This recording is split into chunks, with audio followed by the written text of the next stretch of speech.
Good morning students, hope you are fine. Today I am here with your next chapter, that is The Little Girl, written by Catherine Mansfield. The Little Girl. From the title बच्चे, it's clear that this chapter or this story is about a girl. So I am telling you that the name of the girl is Kezia. Means Kezia is the protagonist of this story or this chapter. So let's start. The theme of the story is a relationship between children and their parents. So ये जो story है हमारी, ये किस चीज पे based है? इसका थीम क्या है? एक रिलेशनशिप किसके बीच में? Between children and their parents. Children के और पेरेंट्स के बीच का रिलेशनशिप इस स्टोरी में हमें देखने को मिलेगा. And writer wants to tell us children share a very important bond of love with their parents. अब राइटर को भी पता और हमें भी जनरली पता है क्या कि चिल्ड्रन का उनके पेरेंट्स के साथ एक बहुत ही अच्छा इंपॉर्टेंट और स्ट्रॉन्ग लव बॉन्ड जो है वो रहता है. बट कब? With their parents when they are small. जब बच्चे छोटे होते हैं. ऑब्वियसली हमें पेरेंट्स प्यारे हैं जब हम बड़े भी हो जाते हैं, लेकिन जब बच्चा छोटा होता है तो उसे हमेशा माँ पापा, हमेशा उसको अपने रिलेशंस प्यारे हैं, मम्मी पापा चाहिए, फैमिली चाहिए. But when they are young, they feel that their parents do not love them. लेकिन वही बच्चा जब बड़ा होता है तो उसको ऐसे क्यों लगता है कि उसकी फैमिली उसको प्यार नहीं करती, उसके पेरेंट्स उसको प्यार नहीं करते. हमारी स्टेज में भी ऐसा होता था, आपकी स्टेज में भी ऐसा होता होगा कि आपको समटाइम्स ऐसा लगता होगा, हर बच्चे को लगता होगा कभी ना कभी कि उसके पेरेंट्स उसको प्यार ही नहीं करते, उसको समझते ही नहीं है, उसकी बात ही नहीं सुनते हैं. ऐसा आपके साथ नहीं है, ऐसा सबके साथ होता है. ऐसा मेरे साथ भी था, सबके साथ था. लेकिन क्यों बच्चे ऐसे क्यों सोचते हैं? क्योंकि they are strict and their many action seem unjustified. क्योंकि पेरेंट्स जो होते हैं वो हमारे साथ स्ट्रिक्ट होते हैं और वो कई चीजें ऐसी कर जाते हैं जो हमारे लिए सेटिस्फाइड नहीं होती, अनजस्टिफाइड होती है, हमें अच्छी नहीं लगती, हमें ठीक नहीं लगती. स्ट्रिक्ट होते हैं, हमें बोलते हैं इसके बात मत करो, वहां मत जाओ, ये मत करो, वो मत करो. क्यों? But as children grow up, लेकिन जब बच्चा बड़ा होता है, दे रियलाइज दैट, बच्चे रियलाइज करते हैं that all the acts done by their parents were beneficial. कि उन्होंने जो भी बच्चों के साथ किया, उनके पेरेंट्स ने जो भी किया, वो सब क्या था? बेनिफिशियल था, फायदेमंद था. अगर मैं अपनी भी बात करूं तो अपनी, जब आप लोगों जितनी एज की थी या आपसे थोड़ी सी बड़ी हुई, 16, 18, 20, यही लगता रहा कि पेरेंट्स प्यार नहीं करते, हमारी बात नहीं सुनते, ये वो रेस्ट्रिक्शंस बहुत हैं.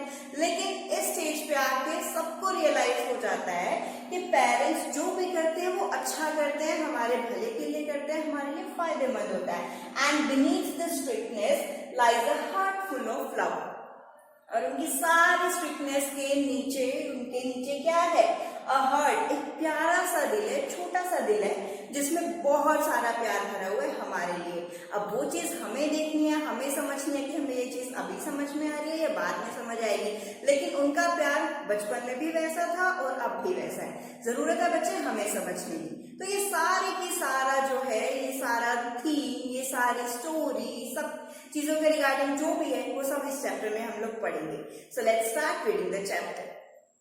To the little girl, he was a figure to be feared and avoided. उस छोटी लड़की के लिए वो एक ऐसी छवि थे जिनसे वो हमेशा डरती थी और अवॉइड करती थी. Every morning before going to work, he came into her room. हर सुबह अपने काम पे जाने से पहले वो उसके कमरे में आते थे. Gave her a casual kiss, उसे एक किस करते थे. To which she responded with goodbye father, जिनके रिप्लाई में वो कहती थी goodbye पापा.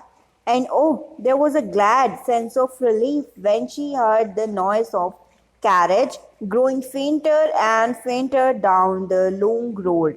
और हाँ, उसके लिए एक रिलीफ की, राहत की बात वो होती थी जब वो उनकी गाड़ी के जाने की आवाज को सुनती थी. In the evening when he came home, she stood near the staircase and heard his loud voice in the hall.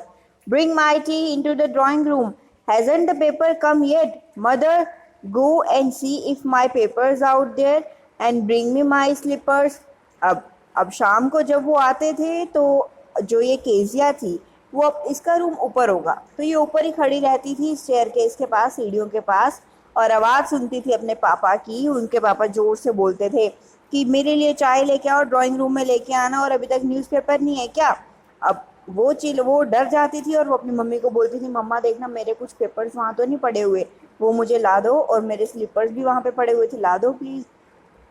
Kezia, mother would call to her, mother उसे बोलती थी, if you are a good girl you can come down, अगर तुम अच्छी लड़की हो तो नीचे आओ। टेक ऑफ फादर्स बूट्स, पापा के शूज ले आओ बाहर। Slowly the girl would slip down the stairs, धीरे धीरे वो नीचे उतरती थी। मोर slowly still across the hall, बहुत धीरे धीरे हॉल में पहुंचती थी। And push open the drawing room door, door को खोलती थी। By that time he had his spectacles on and looked at her over them in a way that was terrifying to the little girl. और उस time तक उसके पापा जो हैं वो चश्मा चढ़ा चुके होते थे अपनी आंखों पे, और उनके देखने का तरीका उसको केजिया को बिल्कुल अच्छा नहीं लगता था। उसे लगता था कि वो मुझे डरा रहे हैं, या उसे डर लगता था। Well Kezia, hurry up and pull off these boots and take them outside, have you been a good girl today. अब उन्होंने आवाज़ लगाई, केजिया जल्दी आओ, बूट्स को बाहर ले जाओ, तुम आज अच्छी गुड़िया बनी ना। और वो डर रही थी, अब वो हमेशा अपने पापा से डरती थी। आई don't know father. You don't know? If you shudder like that, mother will have to take you to the doctor. तुम्हें नहीं पता, अगर तुम ऐसे हकलाओगी तो तुम्हारी मम्मा को तुम्हें डॉक्टर के पास लेके जाना पड़ेगा। She never shuddered with other people, had quite given it up, but only with father, because then she was trying so hard to say the words properly. वो कभी हकला के बात नहीं करती थी लोगों के साथ, सिर्फ उसके पापा ही ऐसे थे जिनके साथ उसे हकला के बात करनी पड़ती थी, और उन्हें बहुत बोलने से पहले बहुत हार्ड ट्राई करना पड़ता था अपने पापा से बात करने के लिए। What's the matter? What are you looking so wretched about? Mother, I wish you taught this child not to appear on the brink of suicide. Here, Kezia, carry my teacup back to the table carefully. अब उसकी मम्मा ने बोला, क्या हुआ, सब ठीक है। अब उसके फादर ने बोला कि चल मेरा कप वापस रख के आ टेबल के ऊपर। He was so big, his hands and his neck, especially his mouth one when he yawned. Thinking about him alone was like thinking about a giant. अब अपने फादर के बारे में बात कर रही थी कि उसके पापा के हाथ इतने बड़े थे, उसकी नेक इतनी बड़ी थी, उसका माउथ इतना बड़ा था, वो यॉर्निंग करते थे इतना बड़ा, जैसे कि एक जायंट का होता है, जैसे एक भूत का होता है। On Sunday afternoons, grandmother sent her down to the drawing room to have a nice talk with father and mother, but the little girl always found mother reading and father stretched out on the sofa, his handkerchief on his face, his feet on one of the best cushions, sleeping soundly and snoring. Her Sunday को दोपहर को उसकी दादी माँ उसे उसके mummy papa के साथ हेल्दी टॉक करने के लिए उनके ड्राइंग रूम में भेजा करती थी, और जब वो वहाँ पहुँचती थी तो वो ये देखती थी कि उसकी मम्मा तो रीडिंग कर रही होती थी और उसके पापा सोफे के ऊपर आराम से कुशन्स के ऊपर पैर रख के सो रहे होते थे, और अपने फेस के ऊपर अपना हैंकी रख के खराटे भरते भरते सो जाते थे। She sat on a stool, gravely watched him until he walked and stretched, and asked the time, then looked at her. Don't stare so, Kezia, you look like a little brown owl. अब वो क्या था, जब वो देखती थी कि उसकी मम्मा रीडिंग कर रही है, उसके पापा सो रहे होते थे, तो वो क्या करती थी, उसकी दादी उसे ज़बरदस्ती भेज देती थी, तो वो नॉर्मली जाके एक स्टूल पे बैठ जाया करती थी और आराम से बैठी उन्हें देखती रहती थी। अब सडन उसके पापा हमेशा ऐसे अंगड़ाई लेते हुए उठते थे और उठते ही ऐसे बोलते थे कि कितना टाइम हुआ है। अब केजी एकदम डर जाती थी। अब वो उसको बोलते थे उसके फादर कि don't stare me like this, ऐसे don't look me like this, तुम ऐसे मत देखो जैसे कि एक लिटिल छोटा सा ब्राउन आउल होता है। One day when she was kept indoors with a cold, her grandmother told her that father's birthday was next week and suggested she should make him a pincushion for a gift out of a beautiful piece of yellow silk. एक दिन उसे cold था तो वो school नहीं गई थी, तो उसकी ग्रैंडमदर ने उसे सजेस्ट किया कि नेक्स्ट मंथ तेरे फादर का बर्थडे है तो तू उनके लिए एक बर्थडे गिफ्ट सजेस्ट कर, या तो एक काम कर मैं तेरे को एक पिंक कलर की सिल्क क्लॉथ देती हूँ, सो उसका ना एक तो सुंदर सा क्वेश्चन बना ले, तेरे फादर को क्वेश्चंस के बहुत शौक है। तो अब उसने बोला कि ठीक है। Laboriously with a double cotton the little girl stretched 3 sides. अब उसने बहुत मेहनत के साथ, लेबोरियसली मतलब बहुत एफर्ट्स के साथ उसने उन्हें सिलने की कोशिश की। देन उसने 3 साइड्स को तो स्टिच कर दिया, but to fill it with, अब उसको फिल क्या करे, उसमें फिल करने के लिए उसने 4th साइड अभी नहीं वो स्टिच की थी। दैट वॉज द क्वेश्चन, है वो बीच में भरे क्या। The grandmother was out in the garden, grandmother garden में थी and she wandered into mother's bedroom, तो वो भाग के मम्मी के कमरे में गई टू लुक फॉर स्क्रैप्स, कुछ और कुछ कपड़े वपड़े मिल जाएं, कुछ मिल जाए उसमें फिल करने के लिए। ऑन द बेड टेबल पे she discovered a great many sheets of fine paper, बहुत सारी अच्छी शीट्स पड़ी हुई थी कागज की। गैदर्ड देम, उसने उन्हें उठाया, टोर देम, फाड़ा, और stuffed her case, then sewed up the 4th side, उन्हें उसने उठा के उस कुशन में भर दिया और 4th साइड को स्टिच कर दिया। That night where there was a hue and cry in the house, मतलब कि उस रात को घर में इतना चीखना चिल्लाना गुस्से से बात करना ये सब चीजें चल रही थी। Father's great speech for the port authority had been lost, क्योंकि फादर की एक इम्पोर्टेंट स्पीच लिखी हुई थी वो मिल नहीं रही थी। रूम्स वर सर्च, सारे रूम ढूंढे गए। सर्वेंट्स क्वेश्चन, सब नौकरों से पूछा गया। Finally mother came into Kezia's room, mother Kezia के कमरे में आई। Kezia, I suppose you didn't see some papers on a table in our room, मुझे लगता है तूने भी कोई पेपर नहीं देखे होंगे जो हमारे रूम में पड़े हुए थे।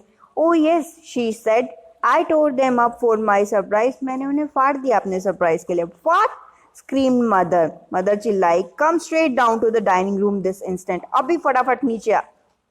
And she was drag down to where father was pacing to and fro, और वो नीचे गई और उसके फादर वहाँ पे आगे पीछे ऐसे चल रहे थे क्योंकि वो परेशान थे। हैंड्स बिहाइंड हिज बैक, और उनकी बैक के पीछे उन्होंने अपने सर के पीछे उन्होंने अपने हाथ किए हुए थे जैसे परेशान होके हम चलते हैं।